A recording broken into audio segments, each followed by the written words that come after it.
Zaho celibatera, para-potsiny sy nakatsylera.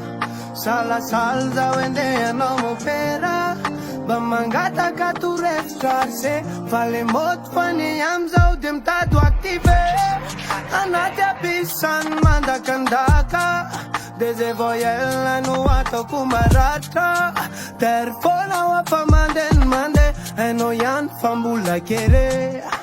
Tovoka be odisika mandra-piaona, miaritra foana lafa varatra lohataona. Nefa tsy kobony mitsy fa zany mikifa, masenenina amizany ianao ny ampisy. Za tsy verina fa aza manay, nisaotra anao nampiakatra ny aingam-panay. Tandremo fifitiavana io ke mandory mambay, mandra-piaona de veloma tsamanay. Tovoka be onisika mandra-piaona, miaritra foana lafa varatra lohataona. Nefa tsy kobony mitsy fa zany mikifa, batsanenina amizany ianao ny ampitso.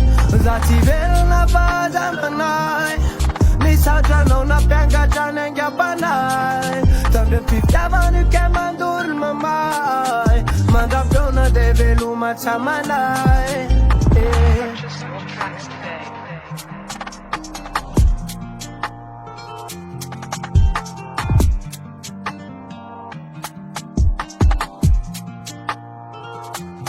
Afaty farany langa daholo zany, fa tilo misy lesona kamba eno ihany.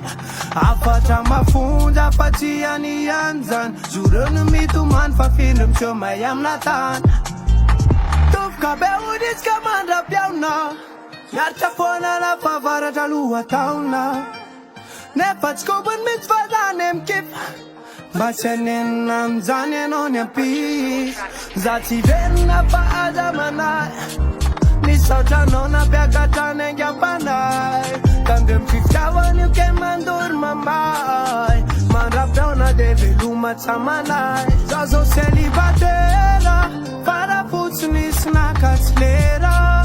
Salasala zaho endeha anao mopera, mba mangataka torefitra se fa le moto fany amizao de mitady active anaty apisany mandakandaka.